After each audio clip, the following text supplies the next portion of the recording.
Welcome to the Winged Wheel Podcast. Here to talk all things hockey are your hosts, Brad Crisco, Ryan Hanna, and Evan Lobsinger.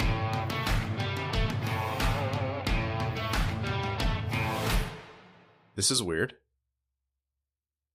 What? I don't know what's weird about it. You seem overly optimistic and Evan's not paying attention. This seems very normal. I'm glad after a year and a half we haven't missed a beat.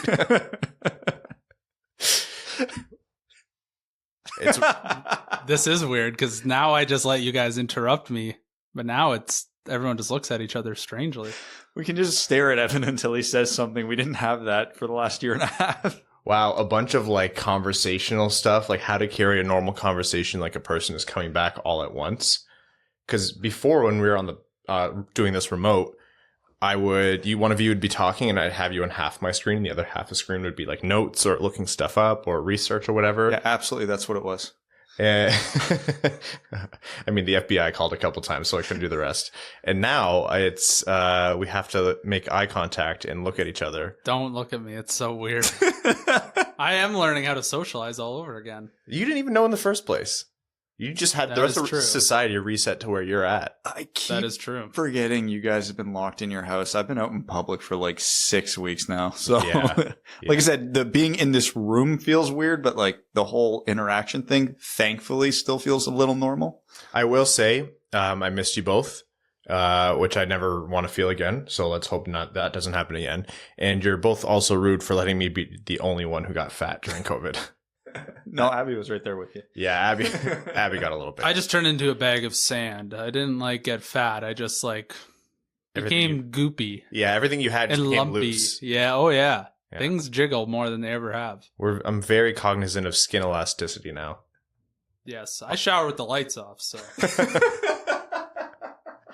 On that gross note, welcome to the Winged Wheel Podcast, first in-studio episode since March of 2020. That is, oh man, we are nearly a year and a half removed from seeing each other in person last. It would have been March 15th, 2020. Unreal. How do you get that specific? Because I remember the last day I ever went in the office. It's been sweet ever since. Oh man, we've actually been ready to come back into the studio for a little while now, but July was just a complete write-off in 11 different ways. Especially for Evan, who is, congratulations, moving into a brand new home. There's nothing to congratulate. I've worked harder in the past. What's today? What is today? Monday? Monday. Oh yeah, yesterday when I went golfing, I had to ask them what day it was to make sure I showed up for the right tee time. Anyway, I have worked harder since the day we've closed than I have cumulatively in the past year since I started working from home. I'm sure your employer's jacked to hear that. It's just the volume of work that is involved in cleaning out one house and then moving to another with all this stuff that goes on involved with it. I hope that is the second last move we ever do. Evan worked hard in undergrad to make sure he didn't have to do physical labor. And then the chump went out and bought a house. And then I ended up doing too much physical labor. Yeah. Well, this is going to be strange for listeners, obviously, wherever you get your podcasts and YouTube. If the audio sounds different or something's off or whatever, do not be afraid to deliver that feedback to us. It's important for us to know and keep track of. So please let me know. But we're just going to do our thing. I just had the we're not recording dumbest moment I'm going to have today. I went to take a drink of my beer. I'm like, oh, they probably shouldn't hear this. So I went to mute. I did that. I've done that. I've done that like, 10 times. I can't do that anymore. I've done that 10 times. Yeah. I need that button, man. I can't exist without it. How are we going to relearn how to podcast? My takes are going to be 1,000 times worse because now I don't know anything. I haven't paid attention to the hockey world since Thursday. Well, yeah, I mean, that's basically fair. The day all those crazy trades and free agency started happening, I haven't paid attention at all. So my takes are going to be out of date and make no sense. Well, I mean, that's about when I turned my brain off. Like there was some kind of stuff towards the end of the free agency period where I was like, I can't. But pretty much once that all wrapped up, I just shut down and we took this long weekend. Yeah, it was happening too fast and too frequently. I just said, I'll look for the Sparks note, and then I moved, and I haven't looked for it. So Connor McDavid could be on the Red Wings, and I'd have no idea. Well, boy, do we have news for you. Yeah. No. Jordan Osterley Is On which team, Evan? the Red Wings. Okay, All just right. making sure. All right, he's got it.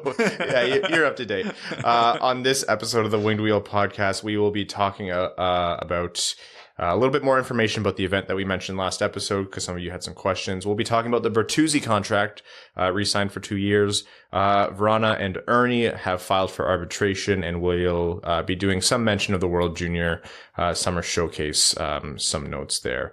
But first, of course, we do want to mention the Jamie Daniels Foundation, who is an organization that we're proud to partner with and support with this with this upcoming event in November. More on that in a second. The more we talk about substance use disorder, the faster we can end the stigma and get support to those in need. The Jamie Daniels Foundation is a children's foundation initiative, and it was established in memory of Jamie Daniels and founded by Jamie's father and Red Wings lead announcer Ken Daniels and Jamie's mother, Lisa Daniels Goldman. The foundation strives to end the stigma of substance use disorder and provide support to those struggling with the disease or who are in recovery. To learn more and support, visit jamiedanielsfoundation.org. All of you on YouTube can see now how much I rely on my notes when doing readouts. Although I'm sure it was obvious before. Well, you didn't have that memorized? No. Actually, I do have a lot of it, but I really feel like I need to nail that one. Like with other ad reads, I was happy to ad lib, but that one I really want to get right. So I don't want to mess that up. Fair. November 13th against the Montreal Canadiens is Winged Wheel podcast night at Little Caesars Arena. We are very, very excited to partner with the Detroit Red Wings to run that event. A portion of the proceeds from every ticket will benefit the Jamie Daniels Foundation. There's going to be a pre-event meetup in the Little Caesars Arena where Evan will sign as many autographs as you ask him to.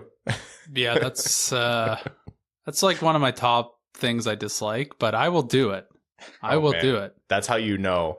Evan, that's the biggest commitment anyone's made to the Jamie Daniels Foundation. Yeah, as the man of the people, I have to do it, but I hate doing it, so I'll do it. What's the reason? Is it you just can't spell your own name, or that? And I just still find it so weird that anyone would ever want that, or I'm still amazed people. This whole ticket thing has just been another one of those pinch me moments where it's like, I can't believe this is happening. Yeah. Yeah, Evan, you're working with the Red Wings. You need to keep up here, man. We have we had a very big we're going to need a bigger boat moment when we were looking at the amount of you who are interested. Yeah, that was our estimations were off by triple digits. So oh boy. If you want to fill out the interest survey, let us know that you want to come to the event so we can message you when tickets go on sale. And also let us know what kind of tickets you'd be comfortable with and a few other pieces of information. Go to wingedwheelpodcast.com/blog and you'll see the post there. Click in and you'll see the link to the survey as well as all the other information about the event. Or just go to the description of this episode. I'll have the link in there. All right. Yep. And it is important to get that filled out if you are planning on coming, because it does determine how many sections we will need. Let's get to hockey. It's that was a little bit of a long preamble. So for those of you who don't like the long preamble, I apologize. We will be working to rein that in. Tyler Bertuzzi. 2-year contract signed, walking him directly to free agency or unrestricted free agency with the Red Wings at an AAV of, was it 4.75? Yeah, if not that exactly, something very close to that. 4.75 for 2 years. Yeah. So, shorter term. I almost don't care about the dollars, but shorter term than I was expecting. Yeah, I don't know what I was expecting. We knew it wouldn't be a 1 year just because that walks him to the first year he's eligible for unrestricted free agency. So they're buying 0 UFA years there, which is probably why his AAV went up versus the previous contract. Because as good as he was this year, he played, 9 games? Yeah, so that wasn't a big enough sample size to justify a raise, no matter how good he was. Although some would argue his last contract came in lower than expected. You didn't want to give a guy with a back injury and a lot of uncertainty a 5, 6, 7 year contract. So I think I was expecting something in the 2 to 4 year range. Obviously coming in at the lower end is interesting, is like the only word I can think of, because it's hard to classify it as a prove-it deal for a guy who's 25. Like, he's not getting an 8-year contract coming out of this at 27, 28 years old, whatever he'll be.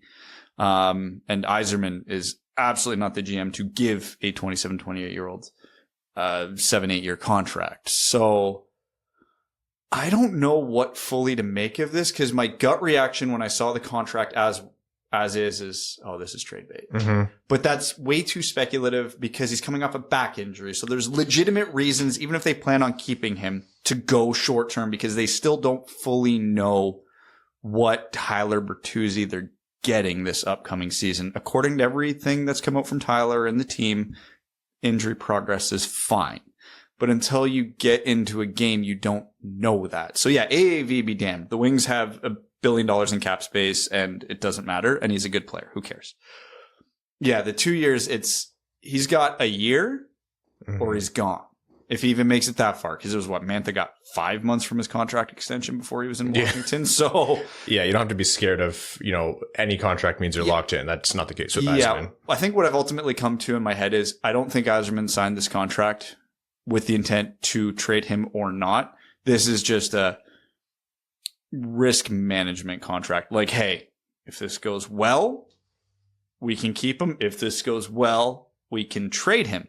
If this goes poorly, we're not locked into anything. Yeah, I totally agree. Like, at all value, well, for me, it's at face value. It completely seems fine to me. It's low term. Red Wings aren't up against the cap.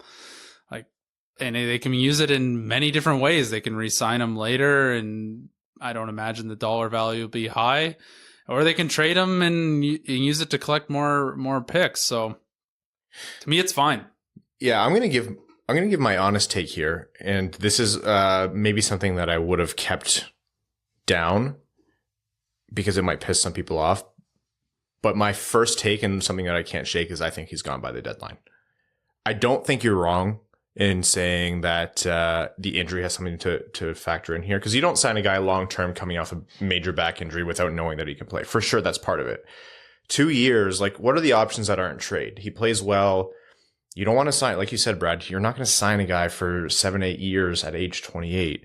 So what are you buying, like 4 years, maybe 5? That's an expensive contract. The kind of game that Tyler plays, we don't really know how the age curve is going to go yet. He sucks, or he doesn't have as great of seasons, which I don't really predict to happen unless the back injury is degenerative or was, impeded his development. You can lock him in lower, sure, but his value is so high right now, and there's so much interest. Like, NHL playoff teams really see what hard-nosed players do in the playoffs, like players who can just get under your skin, produce. That means you can have that grit and sandpaper in your top 6 and not lose production, really. And as you know, a lot of people always say, players who can play with good players are valuable. So Bertuzzi has a lot of interest around the league. I hope Bertuzzi stays a Red Wing, because that'd be fantastic. I wouldn't be surprised if he's gone at the deadline. Really, this deadline will be the most opportune time to trade him, because he'll have a year plus, which means 2 playoffs on his contract for whatever team wants to acquire him, which means the most value for Yzerman if he is moving him. I will concede, I think you're right, Brad. I don't think Yzerman signed that contract with one thing in mind or another. It's just a flexibility contract. Yeah, and it's a harsh reality to admit, but in the long-term interest of this team, it is probably better to move him sooner than later, because Bertuzzi's aging curve is risky and not at the same time. He doesn't rely on skating. So there's no age curve risk there. Guys who don't rely on skating tend to age all right because it's the other parts of their game. You don't lose your hands in your 30s. You don't lose your brain in your 30s. And those are 2 huge parts of Bertuzzi's game. But physicality is another huge part of Bertuzzi's game. And that is something you do lose into your 30s. So that he could go either way, especially with the back injury. His age, whether we want to admit it or not, is not likely to line up with the Red Wings contending window. Which sucks because, they're turning it around faster than I think we all even thought. And even going into this season, we're looking at them going, yeah, they're probably not bottom 5 in the league, which is not something I thought I'd be saying at this point, like, without really having to justify it. And again, yeah, 1.5 year rental. He'd get a big haul. That's like a first round pick plus a good prospect. So like not quite the haul Mantha got, but probably not far off. Tampa will take your first and Cal Foot. Done. Tampa first, though. I don't know. That's what, pick 35 at this point? Yeah, How honestly, good they you gotta are? get this is Mark Bergevin Oh, territory. I here. want Montreal's pick so badly, Yeah, man. and he is. And let's be honest, Bertuzzi. Oh, He's Bergevin's type. And someone needs to take away Montreal's first round picks. yeah. Yeah. If it's not going to be the NHL. Yeah, it won't be the NHL. Some team needs to do it because, wow. Yeah. Everything about Tyler Bertuzzi is exactly what Mark Bergevin wants in a player, minus he's not a sex offender. The the last thing I will say is the counter to what you said, Brad, of long-term future in terms of the assets you can get, it's best to move Bertuzzi. I also think more and more I'm starting to lend credence to the argument of you need butts in seats. You need players who have been there through the rebuild and are still good on the other side. You can't have only young guns, and you need leaders on the team. And I think Bertuzzi would fit all of that. So my personal opinion on what Yzerman should do, because of course that matters, is if someone blows you away with an offer like what Washington did for Mantha, then you got to think about that pretty seriously. But if it's just weakling offers or teams try to squeeze you out because they know you want to move Bertuzzi, no, don't extend him. I don't think it really matters about Bertuzzi putting butts in the seats because the Red Wings have a ton of high-end prospects coming up who will put butts in seats and who will start making names for them. You know, maybe Bertuzzi in the short term will put butts in seats, but I think I guess the contract's only 2 years, so it doesn't even really matter. But long term, it'll be those high end prospects who start putting butts in seats. So whether they trade him now or in 2 years or 1.5 years, I don't know if it really affects the butts in seats that badly. So what do you guys think in a year? We're putting the butts in the seats now. We are putting butts in the seats. That's what it's all about now. Tyler, we're kidding. Please, Tyler. What do you guys think about, let's say, I don't know when, I can't think of the exact date when you can extend someone. Next year, after 1 year of Bertuzzi's contract, what's the likelihood of an extension? What arbitrary percentage? Like, we've been having this whole conversation on the preface that Bertuzzi is Bertuzzi this year. The back injury affects nothing. I really don't know, because honestly, what's going to determine Bertuzzi's future is what the prospects do. If they think they have enough of a base there, they can move on without him, then yeah, asset management standpoint, they should. Because I know you made the point about you need the guys who have been there, done that. No offense to Bertuzzi, hasn't been there, hasn't done that. He's never played in a playoff game. Oh, I mean, I was talking about that in the context of the Red Wings. Yeah, they haven't been. But look at what it took to get Troy Stecher, Mark Stahl, and Nick Leddy. You can get that experience for not a lot. So I don't put a ton of value into that. I understand that it is valuable to the team, but it does not take a lot of value to get it. Mm-hmm. So if Bertuzzi comes in and Bertuzzi has, let's just say he's exactly on pace like he had for the last year and change that he's played. If he's willing to take a 3 or 4 year contract, that's the ideal outcome, because, you know, picks and prospects are great, but with Bertuzzi, you get, I don't know what you want to call it, cost certainty. You know, you have a good player and he's going to be a good player. You can get a first round pick at like 22 overall, but there's no guarantee that guy's going to be anything better than a third liner. Hell, if you pick a guy at like pick 25 and he is a third liner, that's not bad value for that pick, like overall speaking. So, you want to keep Bertuzzi on for as long as you can, especially if the Wings are turning the corner. But that is ultimately going to come down to his contract demands. Yeah. Because if he's like, nah, I want Zach Hyman money, or don't even talk to me, in which case he's on the first bus to Vegas that I can find. To Edmonton. Yeah, honestly. Who did have interest in Tyler Bertuzzi? Yeah, I think really, I think it all comes down to this year. And that doesn't mean just Tyler Bertuzzi. It means the Red Wings and their prospects. I think you need to look at it from a holistic view and how everything, all those pieces work out. I think you'll have a better picture on Tyler Bertuzzi's future on the team. Yeah. My thing that I do where I go back and apologize to Brad, I can't believe I'm doing this on the first day back. I gave Brad a lot of hell for when he said Bertuzzi might be a better Hyman. even soon, or could be in the future. And I kind of push back on Brad on that. Looking at Bertuzzi's point totals and knowing the contract Hyman just got, I think we might actually be looking at a situation where that was what the contract demands. And that for sure was in Bertuzzi's mind when this negotiation was going on, because he's saying like, Zach Hyman just got all those years for what was it, 7 million or 5 million and change for 7 years. Yeah. Bertuzzi's worst season outside of the 7 games he played in 16-17 was half a point per game. That was his worst. Yeah. So what does a half a point per game forward get you? Like $5 million? I don't know. For someone with the intangibles, which I don't think they're intangibles, like the guy is tough to play against and can play up and down the lineup and gets under the opponent's skin and your fans love him. That's worth a lot of money, I think.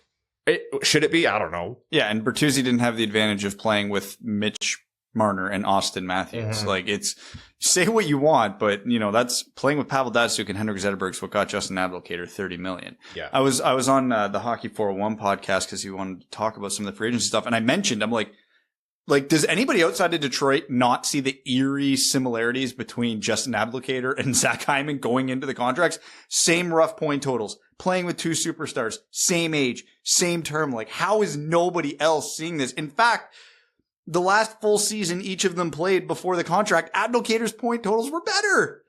Like, I was nobody outside of Detroit piecing this together. It's crazy to me. Hyman went to Edmonton, right? Yeah. Oh, Woo. that is Ken Holland's music. The worst part is, Evan, we had a full-blown conversation about this in the chat, so I know your brain is just on full-on, like... I don't remember that at all. I have friends who are new parents. There's a bouncer at the front of Evan's brain letting one piece of information in at a time. It's just a small Evan with sunglasses. I have friends who are new parents, and they are doing the same thing as you. Just like hard mom, dad brain, where they just forget shit. Yeah. Well, What's that? Okay, well, that's Tyler Bertuzzi. That won't be the last Tyler Bertuzzi conversation. And if you want proof, remember everything how when we brought up the Mantha conversation and when it actually happened. Yeah. There was no lull there. Before I jump to the next topic, we didn't even talk about the coolest part of this episode in the intro. We were talking to Red Savage today. Right. Yeah. Oh, it feels weird because we recorded it a few days ago, so it's like yeah. Piece. We don't have memories that far back, as it's evidenced by Evan. Well, no, I remember it because I've never been more invested in a player's jersey number with the Red Wings than I am with Red Savage now. Yeah, which you guys will hear later, but I'm invested. Yes. Before we jump into that, though, let's talk about the 2 Red Wings RFAs who have filed for arbitration. So Jacob Vrana and Adam Ernie have both filed for arbitration, which is a completely normal step. That window is coming up, and if you're a restricted free agent with arb rights and no contract, that's just what you do. The arbitration dates haven't been set. The Red Wings can negotiate with those players all the way really up until the conclusion of the arbitration hearings. Like, it's happened before. I think it was PK Subban where the arbitration hearing, they recessed, they went out in the hallway, they hammered out the deal, and then the arbitration was over because they just worked out the contract. So the arbitration doesn't take effect until the arbiter hits the gavel. I don't know. We should ask someone, is there a gavel? But they make the arbitration Open gavel. the Zoom room. Oh God. No, this is in the States. They got to be in person now. They've been way longer than we have. Yeah, but that contract can come until the end. So that's a long-winded way of saying don't panic, but let's talk about it. Adam Ernie, 26 years old. Jacob Vrana, 25 years old. Both of them coming off of some of their best seasons of their careers. Yeah, this is going to be fascinating for both of them for different reasons. And I could understand why Yzerman's not going to be super worried if it goes to arbitration, because with Ernie, he's a one-year wonder at 26. Don't get me wrong, I'm not taking anything away from Adam Ernie. He had a fantastic year on his own merits because he did not have a great supporting cast when he was putting up those numbers. But he's only done it once, and he's 26. So there is very much an argument to be made there. Like, yeah, there's no guarantee this is sustainable. So that'll be Yzerman's argument. And then with Vrana, he's got a longer track record of putting up very good point totals. But Yzerman's like, well, yeah, most of those came with Washington. Mm-hmm. And he's got a very small sample size in Detroit. So I could see either case favoring the player or the team. I'd be surprised if one or both actually made it to arbitration.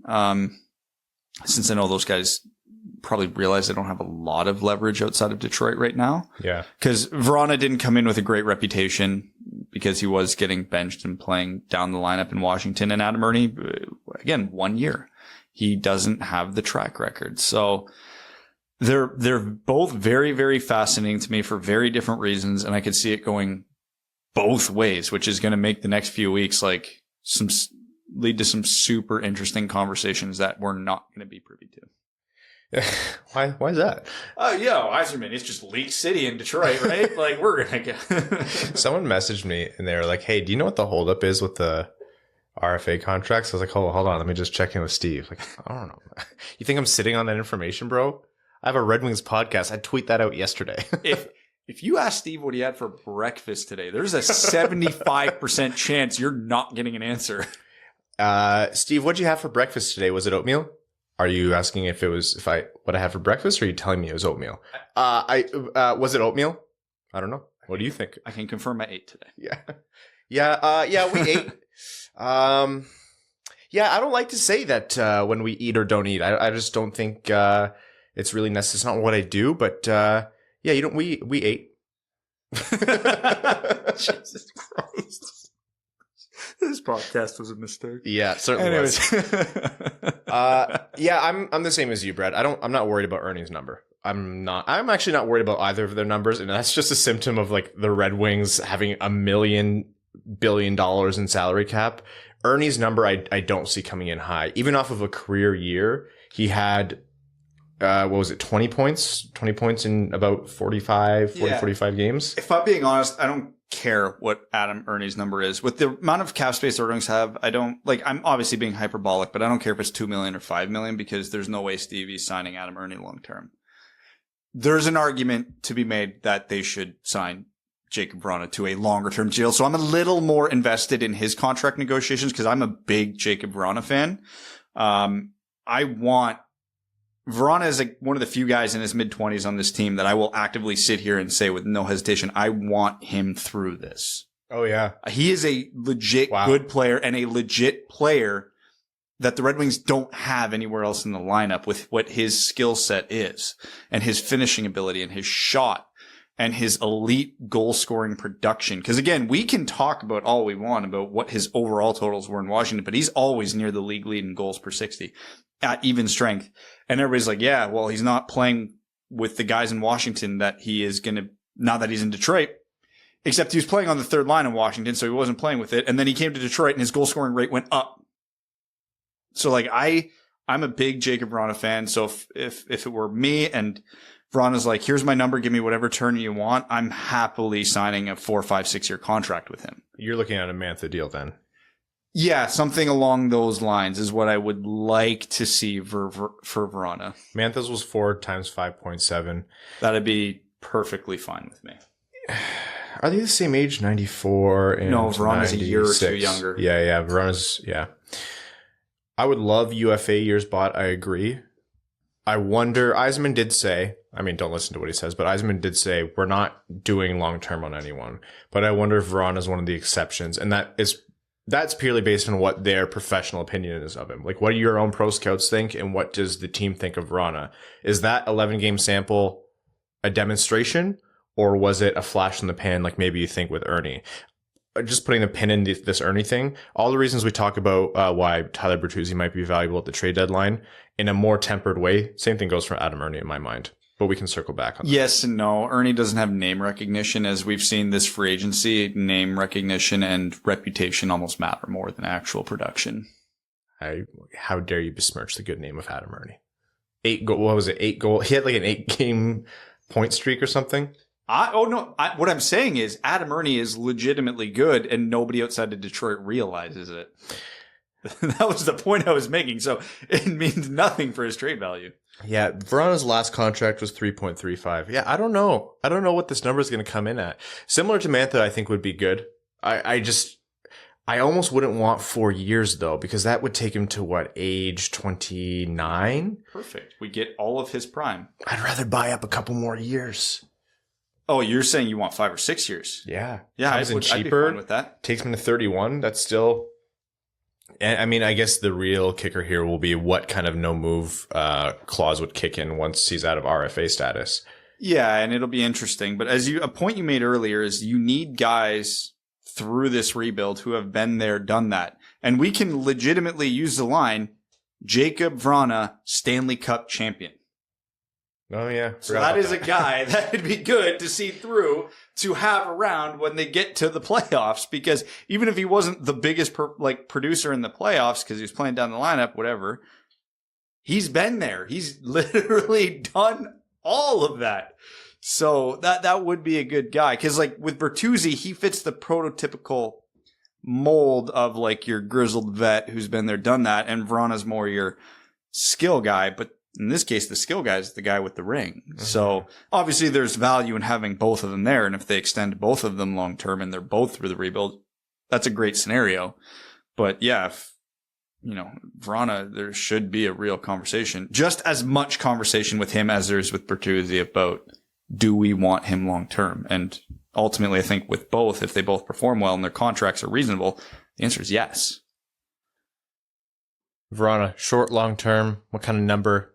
What kind of risk are you taking? Medium term. Yeah, I think like 4 to 6 years would be ideal. I mean, you get a guy who can score goals, can play up and down any composition of lineup, and he's won. So to me, unless the number is absolutely egregious, I don't really care about the term. This is the cheapest you'll ever get. If you're a believer in Jacob Vrana, which I think a lot of people are, most people listening to this podcast are, this is the cheapest you'll ever be able to get him. Yeah, 1,000%. And I'll start by saying I don't think he's getting long-term, because this is one of the few things I believe Stevie on, because he's got 11 games with the Detroit Red Wings, and I don't think that's enough of a sample size for Stevie to get super aggressive, and I understand it. But at the same time, one of the most important pieces of the Red Wings' future is Filip Zadina. And Jacob Vrana showed unbelievable chemistry with Filip Zadina. And that's... Yes. Chemistry often gets overrated, but it isn't nothing. So if you have two guys who can make up a really, really good line in your top 6, and they're both young and you can get them on reasonable contracts, and they're both elite producers, which Vrana already is, Zadina probably will be, you probably want to keep that intact for as long as possible. Chris Kunitz played on the Canadian Olympic team just because he plays well with Sidney Crosby. Fair. You're not wrong. Marty St. Louis, if you listen to this podcast, we're sorry. Yeah. Although with the amount we talk about Steve Yzerman, Marty St. Louis is absolutely not listening to this podcast. Absolutely not. Although a lot of people do rage listen to this podcast, as I've learned from the YouTube comments. You still read those? Ryan, why? I'm sick. And I haven't seen you guys in a while, so I don't know. Everything goes to hell in your head when you don't see people. I don't know if I've ever read a YouTube comment. I encourage you to not. Okay. I mean, you saw how they got on the live stream. If they're hard on you in the comments, I don't even want to know what's being said about me. So I was actually gonna make up like a really terrible insult, and then I had to remember that we were recording. I absolutely cannot put that to record. It's the kind of stuff we say off air. Okay. That conversation is going to be ongoing. Final predictions. Goes to arbitration or signed beforehand for Ernie and Vrana. What do you think? I think they'll both get signed. Arbitration. Like, even though Bertuzzi went to arbitration, overall arbitration is rare. Yeah, I agree. And nobody really wants to go through arbitration, players and teams. So I think it gets done before. I will even throw in, I think they'll both be short term. I would want one short, one long term, but I think they'll both be short term. If this sounds like it's purely just to go against the grain, it is. Vrana long term signs before Ernie through arbitration. I can see it. To me, though, I feel like Vrana, if either of them is going to go to arbitration, Vrana's more likely because I feel like he has more leverage. He's got the track record. It's just not all with Detroit. And the arbiter is probably not going to give a crap about where it came from. This is the player. This is production. This is what he's worth. Whereas with Ernie, it's like, yeah, this is my production. And I'm going to go, what about this year, this year, this year? And the arbiter will go, it's not wrong. If I'm Adam Ernie, I take term because I'm Adam Ernie. I don't think And that's even going to be awful. Yeah, I think the longest contract I can imagine, and I am saying this now, so it's absolutely going to be longer. But in my head, the longest contract I can ever see Adam Ernie getting is 4 years, and even that would be crazy. And he should take that. Oh, I would say 3. yeah, 3 is much more likely because he's 26. I could see 4. Yeah. If you're Yzerman, though, are you giving a guy who's got No. 1 year good year under his belt 4 years? I Absolutely sure as hell not. am not, unless he's taking league minimum, Yeah, no, definitely. which not. Adam Ernie absolutely should not take league minimum. So. Well, I mean, we've just put a lot of things to record, so. Oh yeah. So now everything we said a lot of things. Take the few scenarios we didn't mention. That's what's going to happen. You're welcome. We narrowed it down for you. All right, now is high time to jump into our interview with Red Wings draft pick Red Savage, who I'm sure a lot of you watched at the World Junior Summer Showcase. We recorded this interview before he joined the showcase. He was a little under the weather, but fantastic kid, great interview, and like Brad said, a lot to look forward to with the jersey number potentially. So if you weren't already rooting for Red Savage, because obviously he was a great draft pick that everyone loved with a dope as hell name, we're sure you're going to after this interview. So without further ado, enjoy our chat with Redmond Savage. Red, I'm sure you hear this. You're going to hear this for the rest of your career, but this has to be, it's a very exciting interview for us because of who you are, but this has to be the coolest named guest to ever join the Winged Wheel podcast. So recently drafted by the Detroit Red Wings, 114th overall in the 4th round, a pick that Red Wings fandom and Winged Wheel podcast fans are really pumped about. Red Savage, welcome to the show. Thank you. I've been listening for a little bit now, and I'm excited to be on. Oh, really? Wow, that's awesome. You really buried the lead there. You didn't tell us that pre-show. Yeah. I listened to the last couple ones. Oh, that's great. Just in preparation and everything. Oh, that's good. I apologize for everything you had to hear. Shit, we might not have talked so much. So, Red, walk us through what life has been like for you from the start of the draft on Friday to hearing your name called on Saturday. How's everything been going? What's that experience like? Yeah, it was pretty nerve-wracking, to be honest. It's a lot different than you think going in. You're sitting there and waiting for that draft. It lasted like 10 hours, and I watched it outside with my family, and it was pretty hot out, and I was in my dress pants and my dress shirt, and I was just leaking the whole time, just shaking, waiting for my name to be called. And it was pretty relieving and pretty exciting to be able to be drafted by the Red Wings, by such an amazing organization, and to be able to stay home. I only live about 30 minutes from the Little Caesars Arena, so it's pretty exciting. What was the lead up to it like? Because in a normal year, a lot of crazy stories come out of the draft, combine, interviews, conversations with scouts, but obviously this being a weirder year. Was there anything super memorable that just stood out leading up to the draft for you? Yeah, there's obviously a lot of interviews and a lot of Zoom calls. A few too many Zoom calls. It'd be a lot nicer if we were able to do it in person and be able to talk to people face to face. But yeah, a lot of memories, a lot of hard questions to ask by different scouts, and trying to spit out the right answer when they're all staring at you. But it was awesome and pretty memorable to just be able to talk to all the different scouts and different organizations. It's pretty cool when you're interviewing for your dream job.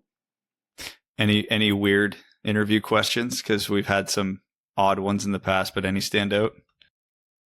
Not too many like crazy ones. The one that I found hardest to answer is, I don't remember which scout it was, but they asked me why I wouldn't make the NHL.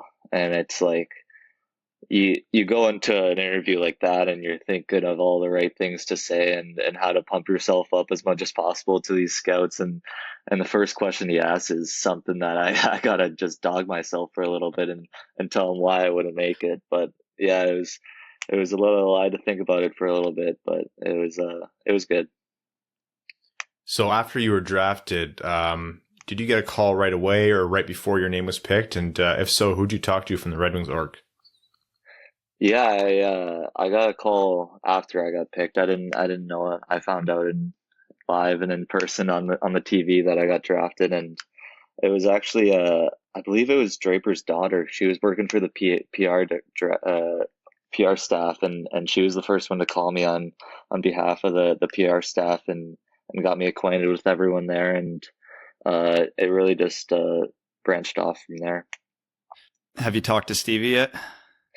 I have not. No, he's he's a pretty busy man right now. He's got the whole Yzer plan going, and yeah, I'm sure I'll talk to him in the next couple weeks. Yeah, because there's zero chance you're keeping your number when you get to Detroit, right? Yeah, I thought about that. I might have to think about changing my number. I don't think I'm taking that out of the rafters anytime soon. What's the backup plan? What numbers have been running through your mind? Yeah, I mean, Twitter's obviously been giving me quite a few numbers to pick from. A big one, my older brother Ryan, he plays at Miami right now, and he wears number 21, and it says 21 Savage on the back of his jersey, which is kind of cool. Twitter's been. I'm just saying that's the contender right there. That's got to be the leading option. Yeah, but I can't take my brother's number, so I don't know. I gotta choose a different one, and hope that Twitter's okay with it. The number won't matter as long as you're the first Red Wing to put your first and last name on the back of the jersey. You can pick whatever number you want, and I think everybody would be okay with it. Yeah. If I saw a different tweet saying I should be number 69 and stuff like that, and so it's all pretty funny. You're not going to not get fans doing that, but I can understand why players might. Like, can you imagine someone on Lou Lamoriello's team picking 69? There's no chance. Yeah. I don't think that'll go over well. So your dad, Brian Savage, obviously played had a long career in the NHL, most of it with Montreal, and then popped over to Phoenix and St. Louis and Philly. And you were born in Scottsdale, actually, right? Yeah, I was born after he got dealt from Montreal to Phoenix, and then I was born, and had my youth, my baby days, traveling around. Nice, yeah. So being the son of an established NHL player and someone who's so involved in hockey, what's that like for you? How was that coming up through the ranks, and what kind of perspective did you have? Having a dad who was established in the NHL. Yeah, it's obviously a pretty big bonus and a pretty big step ahead than pretty much everyone around you. It's just the knowledge and everything that he knows going into just developing you and shaping you into the best hockey player that you can be. He went through it all. He persevered quite a bit. He actually quit hockey for 2 years in high school to pursue golf, and came back just because he missed it and his buddies were playing, and turned out to be the right decision. And so he knows what it's like to battle through everything, and if you put your mind to it, you can really do whatever you want, and it's all about the things you do away from the rink that build you into a hockey player. So to jump into you as a hockey player, I'm not going to be like that scout and ask you what's going to keep you out of the NHL, but I'm going to kind of throw a curveball. We've all seen the scouting reports on what type of player you are, a hard competitor, 200-foot player, just relentless energy. What I want you to tell us is what part of your game is underrated, and do you think we don't talk about enough? Yeah, I think the most underrated part of my game is my offense. I think a lot of people dog me on my offense and my point production, but I didn't play a lot on the power play this year, and I mean, there's obviously a ton of guys on my team that were pretty highly skilled and deserved it just as much as anyone. But yeah, I was pretty high on my team in points. I think I was top 5, and none of that being up man on the advantage, and most of them was either 5-on-5 or on the penalty kill. So I think my offensive game goes quite a bit under the radar because I didn't get those opportunities on the power play for most of the year, and I think just my creativity is something that goes a little underrated. So you're playing center. You're projected as a center, and that's something that Red Wings fans are really excited about because, depth down the middle is something that the organization's not had for a little while. Coming up through the ranks, how difficult has it been to kind of stick to that center role, and what kind of challenges and how are you preparing yourself for that transition to the NHL to kind of stay in that spot to drive a line? Yeah, the biggest part about being a center is being responsible wherever you are on the ice. You got to be a full 200-foot player. You can't be a 100-foot player if you're a centerman. So I think the biggest thing is I really work a lot on the details of the game and try to make sure that wherever I am on the ice, I'm just doing whatever the coach really wants me to and pursuing the most detail and execution as possible, whether that's winning draws. I really focused on winning draws this year, or being responsible in the D zone, or being responsible and defensively responsible in the offensive zone as well. Not cheating or trying to fish for offensive opportunities, but to really just try to be the backbone of the team and just focus on that part of the game. Which current Red Wing do you think your play style would have the best chemistry with? Yeah, it's someone that I actually practiced with a couple summers ago. He's also from Sudbury, like my parents, is Tyler Bertuzzi. I think he plays a pretty hard-nosed game and attacks pretty hard on pucks and wins a lot of battles, whether it's in front of the net or in the corners. So I think him and I would go together pretty well because we play a pretty similar style. All right, I actually got Sorry, Brad, go ahead. I got an interesting follow-up to that, just because obviously one of your attributes that's been listed over and over again is you got a high hockey IQ, and there's been this debate in the hockey world forever. How does chemistry work, and how should lines be constructed? So obviously you and Bert would be very, very similar players. Now, do you think it's more beneficial for your team to have a line of similar players like that so you can all kind of read each other off better? Or do you think there's more advantage to mixing it up and putting, like, hypothetically a Chaz Lucius on your line, or in Detroit that would be a Philip Zadina, in terms of then you get the best of both worlds? So I guess my overall question is, do you ram one line strength down the other team's throat, or do you mix it up a bit? Yeah, I think it really just depends on what your goal is for that line.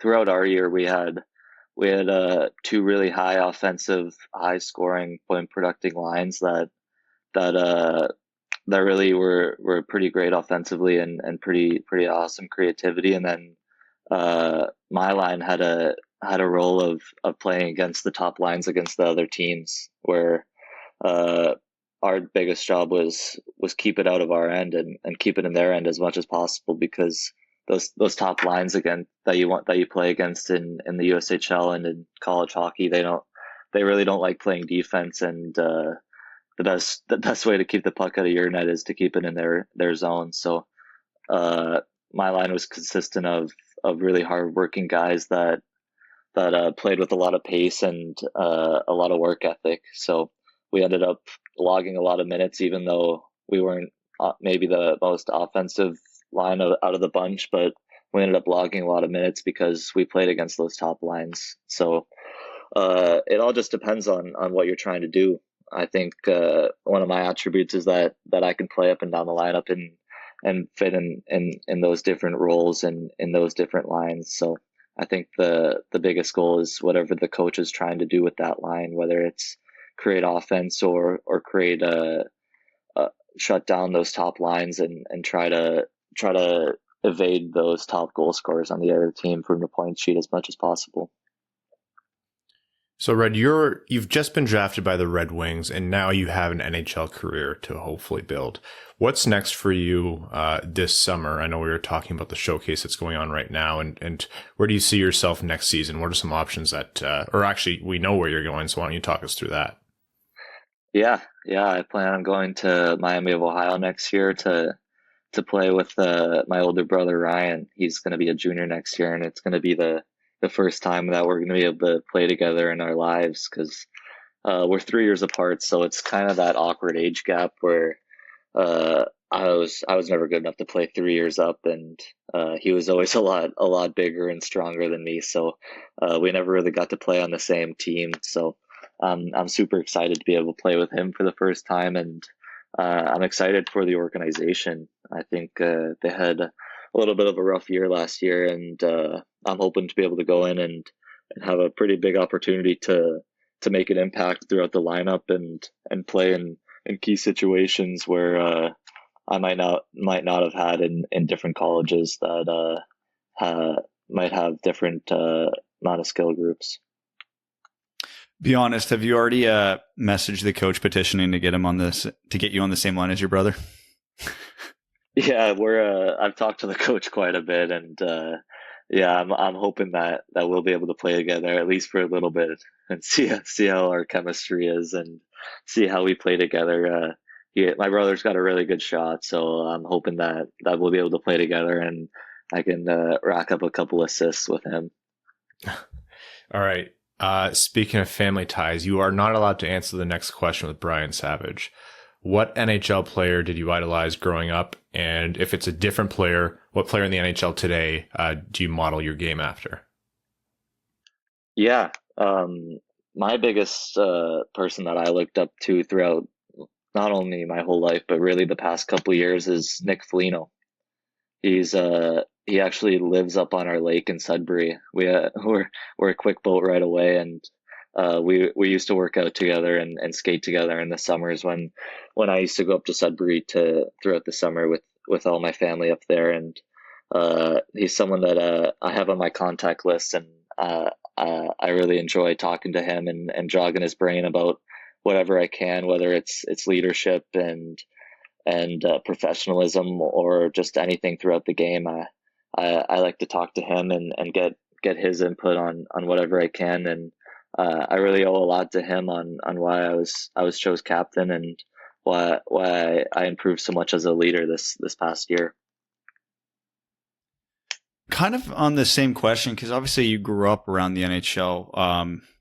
Were there any big or memorable personalities you were around a lot, other than your dad, obviously, that kind of left an impression on you in the same sense that Nick did, just at a much younger age? Yeah, my dad had a ton of pretty cool friends growing up that I didn't realize back then, but looking back on it, it's pretty amazing. Shane Doan coached me for a year when I was like 8 years old, and his son Josh was my captain when I was 8. I was playing a year up, and I was struggling on the fourth line as an 8-year-old. So yeah, he was awesome. My dad's pretty good friends with Jeremy Roenick, so we used to go over to his house a ton in Scottsdale. And looking back on it now, it's pretty surreal to be able to say that you know all those people. And I got like signed sticks from a ton of different people that my dad played with, which is pretty amazing. And yeah, a ton of people that I used to be around that I look back at now, and that I think it's pretty cool. So just before we wrap up here, as I understand it, you actually have a cool kind of Red Wings historical tidbit for us. Yeah, my great uncle, my grandma's brother is Larry Hillman. He was the youngest person to ever win a Stanley Cup, and he won it with the Red Wings. He was 18 and 2 months old when he won it, and he won a ton of other cups with other organizations. But yeah, he was the youngest to ever do it, and will be always the youngest because they changed the rules, and you have to be 18 in September now to be able to get into the NHL. So just a little fun fact that I had in store. But you'll get family bragging rights if you do it, because he did it with 6 teams. If you do it, it'll be with 32 teams. Yeah, hopefully. Well, that's cool that you still have, you already have a family pedigree on the cup. So here's to hoping that you one day add the Savage name to the cup, just to round that out a little bit. Yeah, hopefully. Yeah. Well, I appreciate that. Yeah. Have you, have you by chance talked to anyone else from the Red Wings draft class? I know you just mentioned Josh Doan, and he was picked 37th by Arizona, which is obviously cool. So have you talked to him, or have you chatted with any of the other Red Wings picks by chance? Yeah. I actually talked to Shai Buium today, and congratulated him on the draft. And Carter Mazur is also at the World Select invite, and I bump into them too all the time and congratulate them, and hopefully we can be teammates in a couple of years. That'd be pretty cool. They're both great guys, and I would be excited if I was a Red Wings fan for them too. Correct me if I'm wrong. You played against Carter, right? In when you were younger in the Little Caesars program. Yeah. My Bell Tire and CompuWare teams had some pretty intense bouts against Draper's Little Caesars team, which is pretty cool looking back on now. There are a lot of chirps flying throughout those games. Both of our teams were top in the nation and pretty high skilled, so our games would get pretty intense. And now looking back on it, I'm really good friends with Draper and Draper's kid Keenan and all the guys on Little Caesars. It's pretty cool looking back. Well, yeah, we're happy you're on not just Carter's side, but Draper's side too now. Red, we're pumped to watch your growth as a Red Wings prospect, both this summer and next year, even though you're moving to the state of Ohio. So, I have to get my dig in there. But no, it's going to be great, and we look forward to watching your progress. Yeah, thank you. All right, much appreciated, and let's do this again. Awesome. Yeah, I'll be here anytime.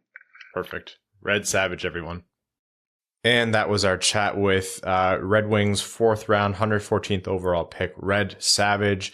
Red obviously went on to play in the World Junior Summer Showcase and had a good showing there. Nice of him to recover, to be able to recover and get back in. But yeah, 21 Savage. Kind of has to happen. It has to happen. We told Evan wasn't able to make that interview, and we told him, and he had no reaction. And Brad and I just kind of looked at him, and he was like, "This is how I know I'm getting old." That didn't affect me one way or another.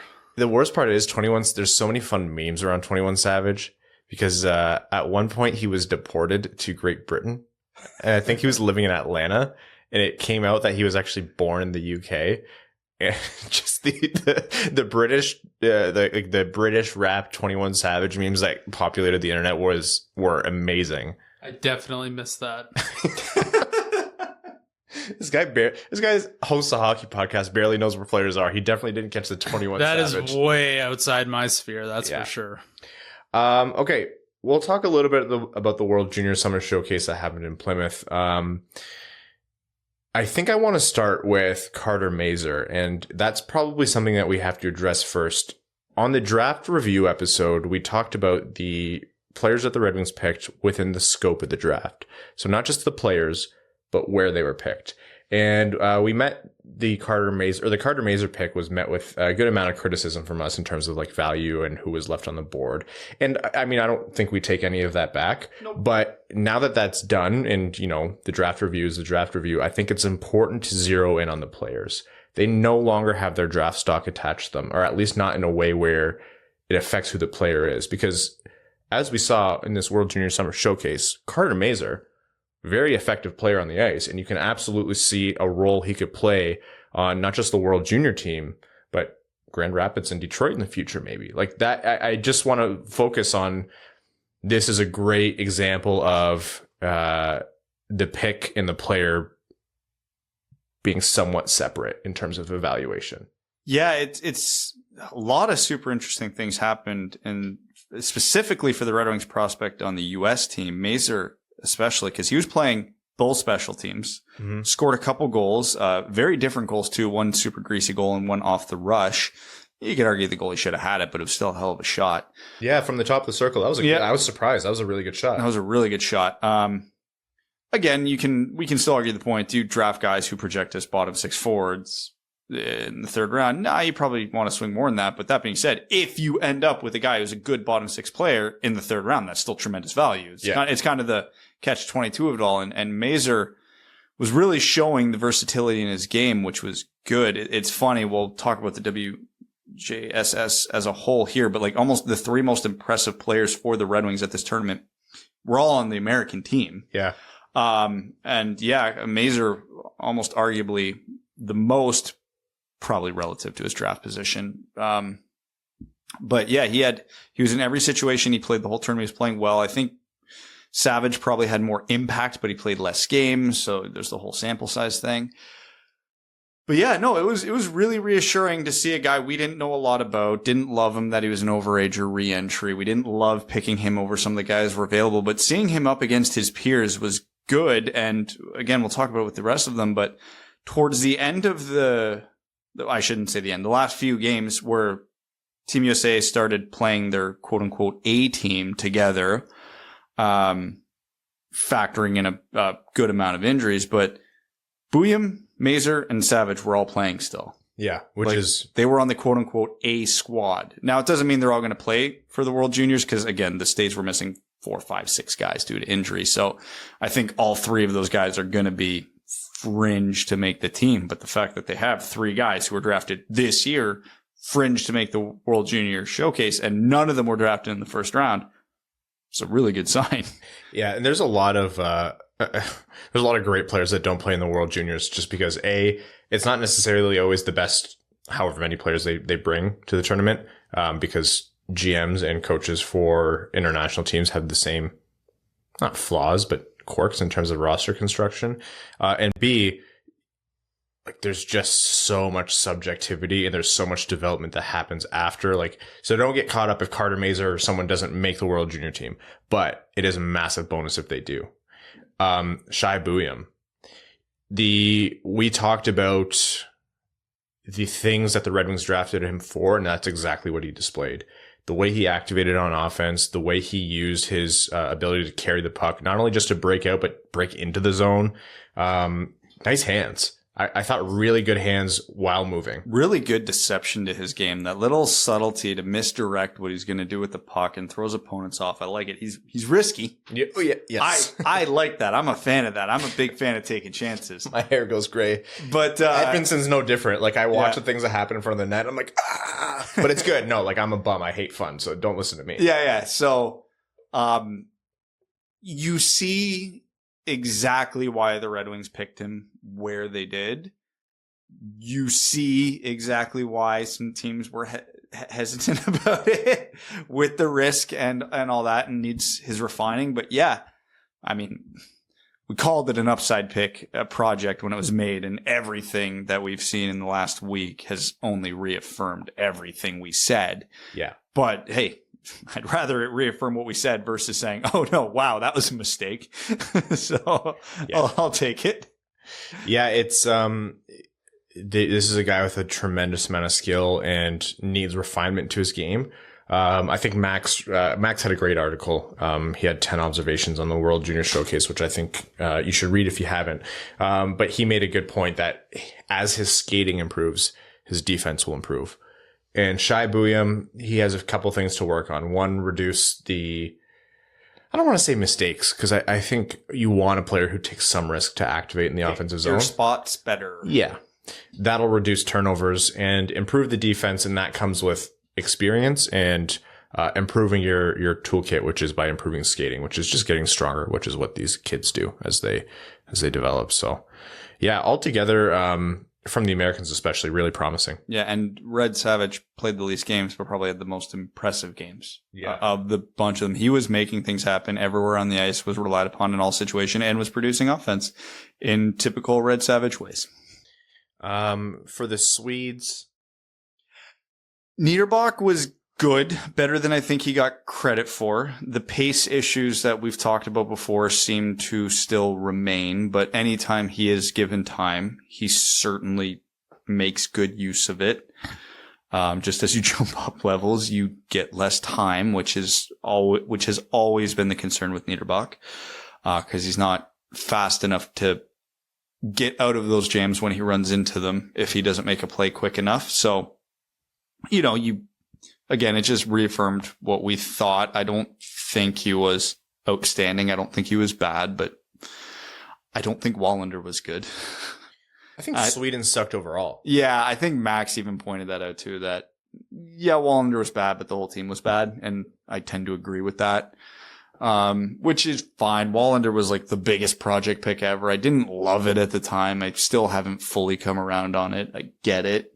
Like, again, I know I mentioned in our post-draft episode, we picked Buium for all the same reasons we picked Wallander, but I actually liked Buium better at the time than I liked Wallander at the time. And Buium, who's younger, had a better summer showcase so far than Wallander had on a better team, arguably, but neither here nor there. So yeah, I'm hoping that it was just a Team Sweden thing and not a full Niederbach and Wallander thing. Do we want to jump over to the Canadian side of things? Yeah, they've been doing kind of their informal camp thing. Only thing, Sabrango still there. He almost made the team last year, so yeah, I think Sabrango's a good bet to make the World Junior team this year. And everything that's been coming out of their camp he has not disappointed. He's not been a standout, but that is not who Donovan Sabrango is. So if he's not getting complained about, he's doing great. And again, shouldn't be a surprise, but Sebastian Cossa has emerged as the favorite to be Team Canada starter for the World Juniors. So, I mean, you pick a guy 15th overall, you would hope that's the expectation, but Canada's a different breed when it comes to the World Juniors. So he's going to have the weight of the world on his shoulders. And based on the amount of shit talking he's been doing in camp, that's probably a good thing. All right. Overtime? Sure. Overtime, Evan? I'm ready. I've gone to bed an hour ago. I thought you were honestly going to say, I'm awake, the way you lurched up there. Okay. I'm here, Mrs. Smith. On this episode of the Winged Wheel Podcast, Overtime is going to start with our Patreon supporters. Patreon.com/Winged Wheel Podcast. If you guys want to support the show, that's the reason we were able to go remote. That's the reason we're able to transition back into doing this in person. You guys are fantastic people, and you're the only people who Evan cares about. He doesn't even care about Brad or myself. That is 100% true. He won't sign autographs for us. No. I ask him every day. Brad, I'm convinced we're never going to go to his place. No, I know the rough area of the KW he lives in. That's all I'm ever going to know. I'm fully positive. The only invite you're going to get is to push my hot tub onto the concrete pad that I have to do in the next week or so. The percentage chance of me doing that is in the negatives. I just need you to know that. You have your answer. If I'm never going to get invited to use said hot tub, I am certainly never going to go there to help install said hot tub. Yeah. I pushed that thing out of my garage at our old house with the guy I bought it from. Are you sure you don't want to do like hot tub podcasts? I know Twitch banned hot tub streams, but hey, these are detachable. We could do it on YouTube. Yeah, we could. I can make that work. Anything goes on YouTube, man. I've got hey, we can have a watch party in my backyard because I got a projector and a projector screen now. I got the whole thing ready to go. We could, but will we? No, you won't be invited. I will stream you in, but you're not invited. The patrons will be there. It'll just be our faces on the projector screen in the background. All right. We're going to start with a question from Hunter Saunders, who says, am I in the minority that believes Bert is all but gone with his 2-year deal? Trade value is going to be high, and I think someone will give us a lot for him. So that obviously we chatted about that. We going to get a dub company on New World, Evan? Thanks, guys. I don't know what that means. Oh, New World is a new MMO game by Amazon. I've heard very mixed things from dedicated MMO players, so I have not bought that yet. Sorry, I was trying to catch the same fruit flies that invaded the Nedeljkovic interview. I tried to catch that one earlier, too. I missed because my reaction time is that of a sloth. Jordan Wall says, quick question. If you could have any one of these players for the next season, who would it be? Barkov, Panarin, or Marchand? Can be thought of as who would you prefer on the wings or just in general? Barkov. Barkov for the position. And I think he's the youngest of the group. Is he really? I think so. Man. Oh, yeah. What am I talking about? He definitely is. Yeah, Panarin is old, right? He was like 26 He's got when he came over. Because Marchand won the cup in 2011 and Barkov wasn't drafted till 2013. Panarin's 29. No shit. I didn't know he was that old. And Barkov is 25. Oh, it's Barkov. It's absolutely Barkov. It's Barkov to the point where if Barkov is somehow not signed next year, you break the bank to bring him in. 11 million and you don't think twice about it. Oh, yeah, 11. Yeah. If he's taking 11 million, he's settling. Remember, Tavares settled right. for $11 million. And yeah, Barkov is younger and arguably better than Tavares when he signed that contract. Yeah. David P says, I'm extremely excited to go to a game with an entire group of dub diehards yelling, "Come on, Abdelkader!" I forgot about that. behind Brad. Congrats on being back in the studio, and thanks for all you do. Thank you, David, for seeding that in the fan base, because I'm 100% certain that's going to happen. There is a very small group of people who understands that joke, but it is a very good joke. Cody Stark says, use your sources in the hockey world to find out more about the 2020 7th round pick, Chase Bradley. Quietly scored 22 goals and 40 points in the USHL last season. It's really good and it intrigues me. He's just never on those summer showcase rosters or anything. Looks like he's going to UConn next season in the NCAA. Chase Bradley actually did capture our attention and a lot of other people's because of that season. I think what he does at UConn will dictate a lot of how the perception of him will change. Yeah, he's still a long shot, but all 7th round picks are. The fact that we're talking about a 7th round pick is still an option over a year out is already better than most 7th round picks. Jake Bloom says, hey guys, with all the moves Chicago's made this offseason, what are the Hawks trying to be and what are they actually? Do they now have a chance in the Kane and Taves window, or are they a mediocre bubble team that screwed themselves long term? They're a mediocre bubble team that screwed themselves long term. This is Stan Bowman trying to save his job and nothing else. He knows he does not have a long window left, if any at all. Yeah. And he's literally going, I'm going to make as big of a splash and improve this team as much as I can today because I might not have a tomorrow.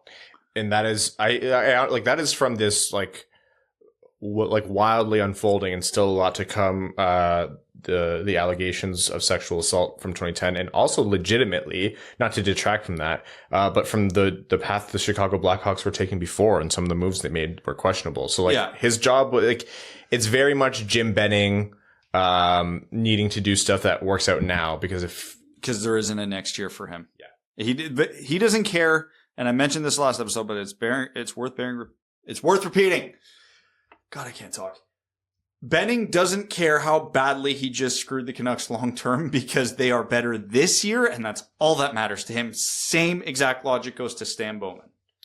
Colorado 14er says, I'm all for you guys pushing this episode back a day because we are recording a day later. You spent an incredible amount of time recording and editing over the past couple of weeks. However, today was the longest Monday morning I've had in quite a while. Hey, you and Evan both. And I attribute it to not having the Dub boys to get me through it. Keep imagining if this show dropped 3 days a week in the off season and 5 days a week in the regular/playoff season, and how awesome that would be. Don't do that to me. If everyone listening to this became a Patreon supporter, and I think we can convince Ryan, Brad, and Evan to start doing what they were born to do for a living, which in turn would make all of our mornings much easier to endure. Like, listen, if our Patrons like quadruple overnight to the point we can quit our jobs, sure, yeah, we'll give you 5 a week, no problem. But that feels a little optimistic. Yeah, I'm gonna find a bullet. I was gonna say we're gonna give Evan a heart attack here. Hey, well, let's keep dreaming. Let's go for not you, Evan. Don't do that. Yeah. So Ryan and I can quit our jobs because, we don't make 7 figures. Yeah. Well, no, he just spent it all on a gold hot tub. Did you hear? Yeah. So that means he's only got what, like 8 figures left in his bank account? Like I said, I've got about $6 left. Literally. That beer, by the way, is $4. Sorry. Okay, so I got $2 left now. Teej says, if you guys can make it through the episode with no physical violence, I'll be impressed. In all seriousness, I'm happy you guys are back in the studio together. Only question I have today is, did Evan get his allowed golf time? If he didn't, give it to him now. He's in his golf outfit. It counts. Oh man, that's putting me on the spot considering my brain is mush right now. Xander Schauffele, Olympic gold medal. Yeah, I watched the Olympics a little bit. What a snooze fest. The greens looked really fast. It was a 7-man playoff for the bronze. What are you talking about? Yeah, that's the second loser. I don't watch that. I don't really have anything other than going back to the British Open, or the Open as most golfers call it. Just how good Colin Morikawa was. And I don't know if we ever really talked about Bryson. Did you hear him go on record, on air, in a post-round interview saying his driver was shit? No, that's amazing. I saw that. So his response was the best part. He had a terrible round, and he basically said his driver is garbage. And then the head of engineering for Cobra went on record and was saying, we've got like 25 guys who work with this guy every single day. Basically put him on blast the other way for like calling them out. And it's He said like the driver itself. I thought he meant the way he was swinging the driver. No. Oh, I mean, He said his Cobra driver was garbage. yeah, essentially. he said like they just aren't working for him. Like basically put them on blast. And then Cobra came back with their own statement saying that he's just a dumbass, which he is. And it's just, there's so much drama around there. And then Louis lost again because he has no closing bone in his body. You can't skip past Koepka's response. Oh yeah. So, and then of course, you know, the easy layup, they interview Brooks after his round. He's like saying blah, blah, blah. He's like, I'm driving the ball great. He's like, I love my driver. Like just such an easy layup. I love that. I love that so much. It was a great tournament. They actually had better weather there than we did for the week, which has never happened, I think, in the history of weather. It was a great tournament. Louis bladed a bunker shot on the final round into another bunker, and I have never felt so kindred with another professional golf. Yeah, you could. That's all I got. Yeah, the Olympics are okay. The Open was unreal. Nick Geyer says, Ryan, our beef over the Geyer pronunciation has been forgiven, but new beef has been started with Brad. Brad, how could you go to another podcast that isn't the Dub Dub Boys? One podcast isn't enough for you? Ryan and Evan must feel betrayed. I didn't even know until he said it today. I had no idea you were on another show. I've been on Brian's podcast before. Yeah. Good guy. I've been on other podcasts recently. I just don't tell anyone about it. Are you serious? Wait, no, you're shitting with it. No, I can't. Yeah. Do you even retweet it? No. Oh my God. Those poor podcast hosts. No, I did retweet it, I think. What's the name of the podcast? It's probably, knowing me, it's probably like 2 tweets down. From like 3 weeks ago. I'm not telling you guys. That doesn't matter. Oh my God. Well, like when I go on a guest as podcast, I want to help pump that podcast. So I did retweet I'm not an asshole like Evan. So it was the Hockey 411. Go have a listen. It was actually a really good conversation. I actually think it may. What month are we in? August now? I think that may have been in March. So I know. I swear to God, I know less about this guy. That could have also been in June. My brain does not. Was it operate. a hockey podcast? Yes. Well, I mean, between March and June, that's 3 tweets to search through, so it won't take long to find it. I'll have you know that my interactions and engagements on Twitter far outrank yours. So I certainly know it. Please give me some respect. I miss when we did this remotely. Oh shit. Jeff Lehman says, hey, with the podcast day at LCA, it seems increasingly likely that Stevie Y listens to this. How does that make you feel, and what would you say to him if you knew 100% he was listening? I don't know that I believe that he listens to this, but if I knew 100% that he was listening, my first words would be, oh God, I'm sorry for the bullshit. I don't know. We pretty much just what we said. The most horrifying day of my life was when we were having a conversation with someone who is very much in the know in hockey media and broke the news to us that there are definitely people listening, in which case I regretted everything I had ever done on the podcast up to that point. Yeah, it's we often forget that there's people on the other sides of them. Well, even the interview on this episode. Yeah. Where Red's like, oh yeah, I listened. I'm like, oh. Like, me and Ryan immediately are like, we gave his pick a good review, right? Yeah. I won't change my opinion. No, yeah. No, I'm not going to change our opinion. The thing that I like most about our podcast is that we can give honest opinions. But at the same time, it's like, oh, we are going to piss someone off someday. I can feel it in my bones. And we have. Oh, we certainly have. Yeah. I have, just for existing. And also, I'm a massive asshole. It's one of those two things. Evan doesn't count, though. No. I'm talking someone else. Revan Lobsaber says, the World Junior Summer Showcase was fun to check in on prospects. Seeing Atu Ratu's revenge tour made me question not taking him rather than Buium. Thoughts? It's best to not think about it. I just regret not taking Ratu, period. But like we said, we now have to start to detach the prospects from that, because there's no changing it at this point, and you have to wait for it to play out before you can really get yourself too worked up. You mean I shouldn't have got worked up by hate watching Nick Suzuki for 4 rounds of the playoffs? Oh, now you can circle back on that one. Oh, okay. Yeah, Nick Suzuki. I'm confused about the rules then. First line center for the Montreal Canadiens. Yeah. Okay. Ghost of Podcast passes. Which GM do you think has the largest do not draft list? Ooh, that's a good question because according to reports, it's not many that, I don't know, who just seems like the most wholesome GM? Because I think that's what it comes down to. Yzerman would be high in there. I think Yzerman and Sakic are the first two immediately coming to mind for me. And I don't think honestly. I don't think it's morals. I think it's they want character guys. They really care about attitude. Yeah, I could see that. Man, there are way too many teams in the league. I'm like running through all the teams one by one in my head, and it's like, Jesus. Arjun Shankar says, is asking a question about how fans can pressure their teams and organizations, obviously he's mentioned the Red Wings here, to start investigations into things like what is alleged against the Chicago Blackhawks in 2010. Doesn't want to see teams try to hide skeletons like Chicago is. If there's something in the Red Wings or any team's history, it would be best to address it. Honestly, it is about holding teams accountable now. Like the investigation now that's happening with Chicago. Like, it's nice to think that fans are going to do something about this, and absolutely like, keep the pressure up and let it be known, like voting with your wallet is the most important thing. What the NHL does with Chicago is going to dictate a lot of this stuff. If teams are, doing stuff that is illicit, burying stuff, they have the skeletons in the closet, they will get a big slap in the face to know what happens if the league comes down on Chicago hard here. So that is going to be the biggest change. And fans can speak with their wallets. And there was actually a big win in the Chicago investigation today where a bunch of former players said they refused to cooperate unless the findings were made public. And that worked. That's good. That's good because that's a big conversation. Yeah, with Boynton putting, who was it, Kane, Sharp, and someone else on blast. Oof. Yeah. Oof, that's not a good look. AJ Voss says, I've come to the conclusion that the hockey gods have laid a curse on Yzerman as punishment for drafting D'Angelo in 2014.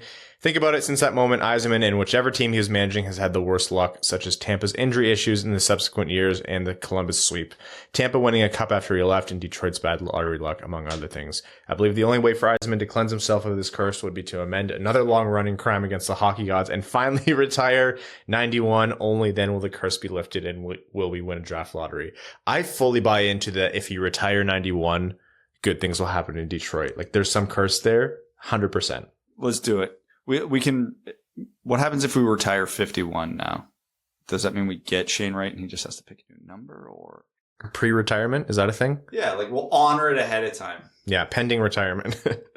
Matt S says, glad to hear you guys are back in studio, hopefully for good. I saw some posts showing potential starting lineups on opening night, and I was wondering your thoughts on what I think they should be. Vrana, Larkin, Zadina, Bertuzzi, Suter, Fabry, Rasmussen, Veleno, Ernie, Smith, Nemesnikov, Gagne, DeKaiser, Hronek, Letty, Sider, Stahlstetcher, Nedeljkovic, Grice. Extra defensemen, Osterley, and Lindstrom. Keep up the good work as always. Yeah, it sounds about right. I'd put Osterley in over DeKaiser, but that's just me. Hey, something we didn't talk about. Arbitration opens up another buyout window. Does Detroit buy out Nielsen? No. He's got 1 year left. Not worth it. Aaron Hudson says, hey boys, glad to see you back in studio. How many goals do you expect each from Vrana, Larkin, and Zadina, and what would be a good return for them in points this upcoming season? I just want to see Larkin hit 20. He's playing with some more goal scorers now, so I don't think the goal scoring weight should be on him too much. Vrana, I want to see 30. And Zadina, I want to see at least 20, if not more. For goals, yeah. Larkin, I'm more invested in his point total because whatever line he ends up on based on what the Red Wings have, he's probably almost certainly not going to be the trigger man. So I want to see him get back up, flirt with that 70 that he did a couple seasons ago. So that would be my expectation of him. C. Rose says, I haven't seen anything on the Elias Pettersson negotiations. If they aren't going well, what do you think a trade for his rights would entail if it started with Bertuzzi? Bertuzzi and a couple firsts, probably. They're probably going to want a top prospect as well. Yeah. Yeah. Vancouver's in win now mode, so maybe they'd be more inclined to take a Zadina than a first. Yeah, I think so. Stevie Langerman says, yo, gents, back in studio. Stevie making moves. Ken Daniels stream interview. Friggin' Winged Wheel podcast night at the LCA. I just don't know how to not feel so damn good about this team right now. Hoping I'll be able to fly in from Seattle for the Winged Wheel podcast night. Out of all the news at this point, what are you looking forward to most for next season? Mine's got to be Sider on the blue line. You guys rock as always. I'm really excited to hopefully see 9 games of Lucas Raymond. For me, it's Cider still. It has to be Cider. I would love to see how that translates to the We're going to NHL. see 82 games of Mo Cider. That's fair. Yes, that is what I got. I would agree with both of those points. Jared Sparks says, prior to the draft, a lot of mocks linked Edmondson to Columbus. Had they taken him instead of Johnson, do you think Detroit would have still taken a skater, or do you think they would have taken Kosa with their first pick? No, I think they would have taken a skater. I think skater. I don't know who. It actually, it's going to kill me to say it probably would have been Eklund based on who is left because they value skating on defense, so I don't think they would have taken Clark.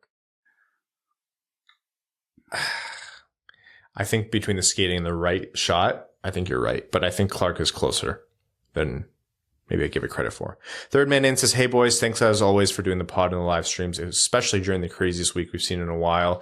Just a nudge, it's time for the offer sheet Pedersen discussion. We have questions to bounce off you. Some good, some idiotic. We actually do have to do that soon. We really do. I'm really hoping he signs before then.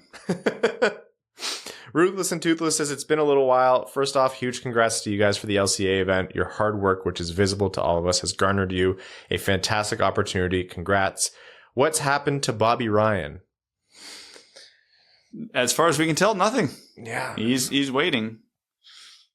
Just, I still think it might happen in Detroit, but there's only so many forward spots, you know? There's only so many forward spots, but there's nobody on the outside looking in on forward right now of any consequence, which I don't think Yzerman's going to like, because whether fans want to admit it or not, we can create the lineup we want right now. But if there's an injury, like who's filling in there? It's going to be some AHL jobber. So yeah, I don't think Yzerman's done at forward. Bobby Ryan would be ideal, but there's a lot of candidates still out there. If he wants to go for trade deadline return, there's still some names out there that could probably get a bigger return at the deadline if he wants to go that route. Al Robbins says, did Stevie make any mistakes so far this offseason? So many GMs have, but I feel like we're sailing high and dry. It's nitpicking, and it's not of significant consequence, but I'm still astounded Svechnikov wasn't at least qualified. Nick Amalfi says, I've been a long-time listener since the 2017 draft, so I thought it's finally time to support the pod and join Patreon. Nick, thank you so much for the support. Offer some facts. Born, raised, and lived in Montreal, but strongly dislike the Habs and their fans, so great choice. I'm gonna read some of these, Nick. Big Max Verstappen fans and Ferk Hamilton. Well, we're not gonna get along too well. And it can be found on Twitter at Kinksamalfi. Keep up the great work, guys, and big congrats on your collab with the Red Wings for Winged Wheel Podcast Night. I would be there if it wasn't a 10-hour drive, but I'll for sure be at the draft meetup in Montreal. Where do you think the Red Wings finish in the standings and lottery order next season? Brad, start sacrificing some fingers, please. The price is right. Cheers, and let's go Red Wings. I did my blood sacrifice. It's one of these two idiots' turn. Which appendage do you care about the least? Don't say the one you're thinking of.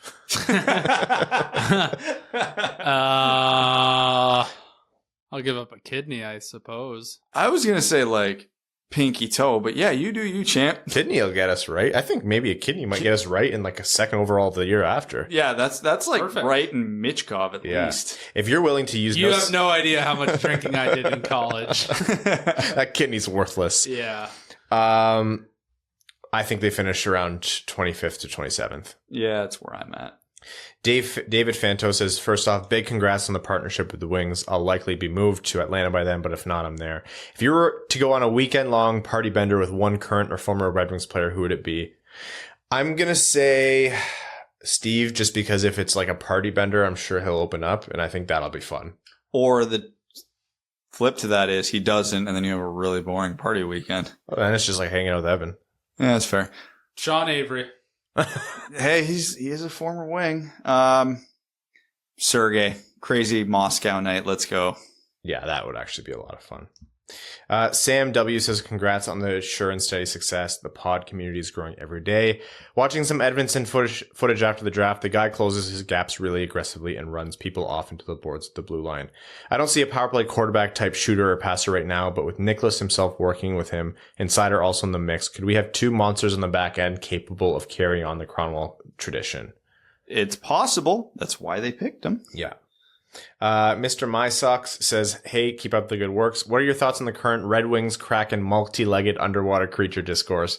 And when can we expect takoyaki, which is a Japanese octopus pancake balls at the LCA? I, for one, would be the first in line to get them. They're good. No, they're great. No, I'm not eating anything with tentacles. No. I would eat that. Yeah. Evan's cultured. No. Brad comes from Walmart. He's a Walmart. Wait, who's the... Listen, we're not all over here eating what Evan's bull testicles. Fucking. I had chicken wings for dinner. I'll have you know. I think Seattle agreed that they use the squid emoji and the Red Wings use the octopus emoji. Well, they used the octopus emoji and then everybody got mad at them. So if they conceded, I'm happy I didn't see that. Yeah.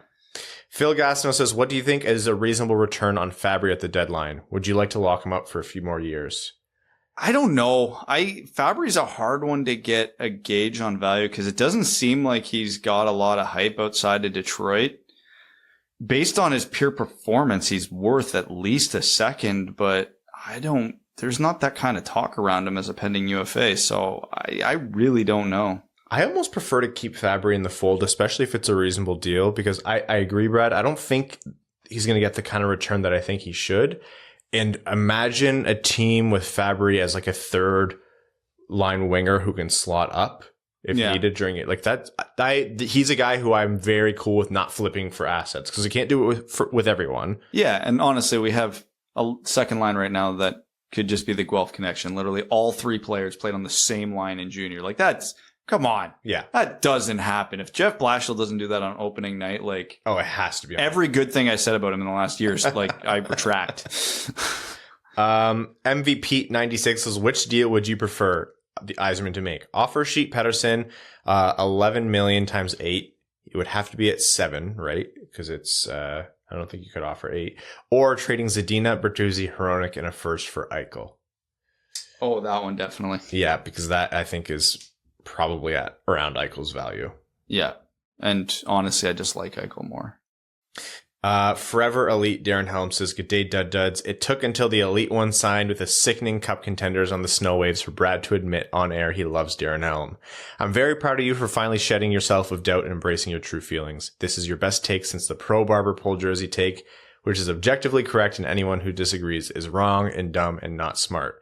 Since you're back in the studio, you want to... Yeah, I've said this before, I'm going to repeat again. I've always loved Darren Helm. You fanboys ruined it for me. Brad seems kind of mad, Evan? I would agree with that. I'm never not mad. I just hide it well. Since you're back in the studio and we need you to have rock, paper, scissors, or we need you to have rock, paper, scissors competitions, hashtag for the kids.